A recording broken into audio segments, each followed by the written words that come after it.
And welcome to another episode of Diver Gold Coin Dealer. I'm going to be talking about the gold price today. I think that's a natural thing to talk about. I'm also going to be talking about some of my plans and how they've drastically changed over the last few weeks, which is okay. I think when the world changes, you have to change with it, and that's fine. But let's get into the gold price first. I've had a lot coming and going recently. You saw my £30,000 video. I've also had other lots come, and I've also got an auction lot that I'm waiting on, or several auction lots that I'm waiting on, but one big one. So the gold price currently, I'm looking at the screen, is at 84 and 41 pounds. No one's shocked. No one is shocked. The silver price is at 98 pence a gram, and I think this is a natural conclusion for what we've been talking about for the last 5 years. And I'm not going to sit here and say, oh yeah, well, I thought of this first, and this is the brainchild of myself. It isn't. This has been happening for thousands of years. You debase the currency and you have inflation.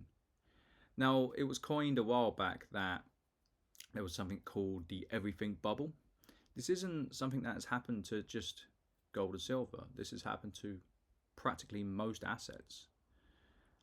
Not all assets. There's always an exception to the rule. Like you buy postage stamps, the collectible stuff, it doesn't even trade for fractions of the book of the catalog value, which I find insane. They've got a catalog value and then they run a system that is not the catalog value.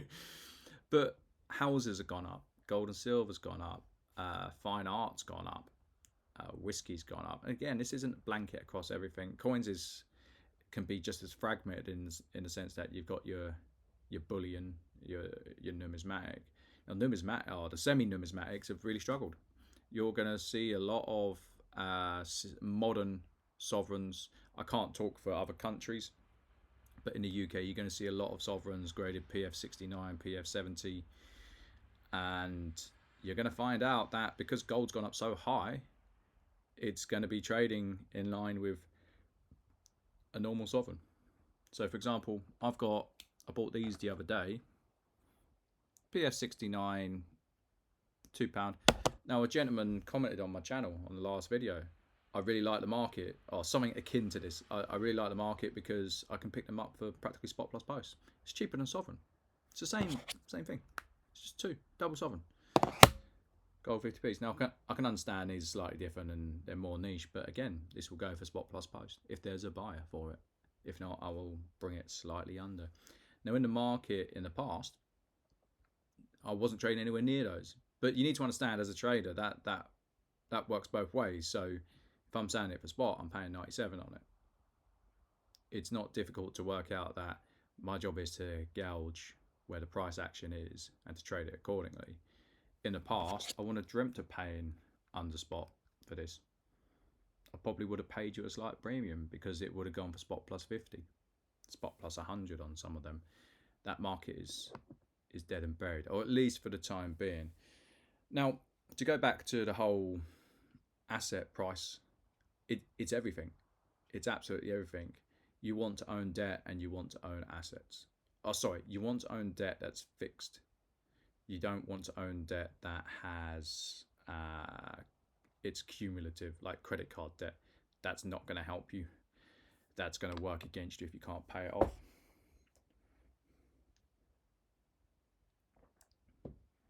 So I was looking at houses down south. Where I live, it's going to cost you 200k and you're going to get nothing for it. You go up north, there's more to buy, but down south it's an absolute nightmare. Now, if you correlate gold to house prices, I think where I live, they're pretty similar in terms of the increase over the last 20 years. It's down to debt. So we need to get out of the idea that it's a supply demand market and that's what dictates the price, because that just isn't true. We need to accept, and I've accepted this a long time ago, but as a community and as a society, we need to accept that the increased money supply is problematic. And it wouldn't be a me video if I didn't talk about the implications of that either. So we don't want gold to be £3,000 an ounce. It will be. It is coming. That's not me being a zealot. That's me looking at the numbers and saying, this government is not sustainable. The government in the USA is not sustainable. The governments in Germany, France, Australia, all the Western nations where they were so far ahead financially and they typically had strong economies, they're not sustainable. We're in a debt cycle that I personally don't think we will ever recover from. And that's not me being defeatist. That's me seeing the situation for what it is. They're borrowing money to pay the money they borrowed. That is insane. It's absolute insanity. You know, if I borrow money, the cash flows have got to pay for the debt. It's a business. Now, I know a lot of people say, well, you can't run a country like that. Running a country and running a business are not the same thing. But the reality is the buck stops somewhere. Do you accept that for yourself and try and get on top of it, or do you pass it down to your kids? And these spineless politicians, and they are spineless, because if they weren't, they wouldn't be trying to buy your votes. They'd say, we've got a lot of issues here and it needs resolving. It's not going to affect me, because I took the precautions many moons ago to look after myself. I took accountability and I've suffered a lot for it. I sacrificed a lot for it. But when I look at society, so when I think about where gold can go, don't picture it as in the asset prices going up. Picture it as society's become more uneven. So what does that mean in terms of it going up? I said to a few people, I think that the Royal Mint's going to start making 1 gram Britannias, 1/8 sovereigns. They're going to have to. You know, you can only rely on rich people for so long. But I do think the higher the price goes up, the more unequal and uneven society is. And you don't want that. You see it, you go outside now in the UK. And again, I can't talk about other countries because I can only know certain things. I'm not there. But the UK, I left my house and someone's plastered Great Britain and England flags. And this is how divided we are. There's people out there who are saying that is an ultra-right thing to do. And it's like, this country is broke and it's broken and it's not going to change. And the more that this government borrows, the more it's going to be the case. And the more gold is going to go up. I know that's a very roundabout societal way of answering or talking about gold. You've got to see both. Now, if you're just speculating, you just say, well, I just want to make 10%. Well, good for you. Like, buy gold, you'll make it at some point. You will. Like, to jump from 2.6 to 3,000. Oh, not even 3,000, 2.9, give or take. I don't think you're that far from it. I really don't. I don't think the government is in a position where it can cut. I did want to talk about this actually. I was talking about this to a friend of mine. The government can't cut because they tried to cut and the ideologists in the Labour Party said, no, you're not doing it.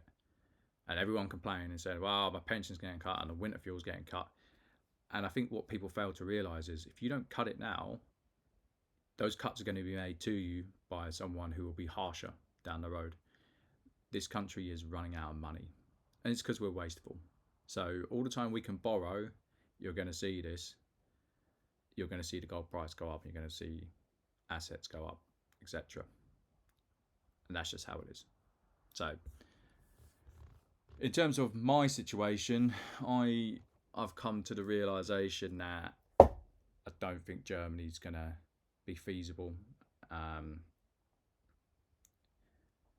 not quite 100% yet over my illness, annoyingly. And it's got to the point where I'm like, I don't think I've got it in me to go in, say, 6 months. I don't think I've got enough in the tank to build another business, or at least not in the time being.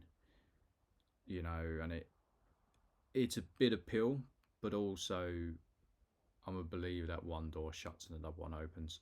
I'm not completely writing it off, but I think I'm going to step away from it, which means that instead of ending my victory lap, which I was meant to do this month, I think you're going to see me for the time being.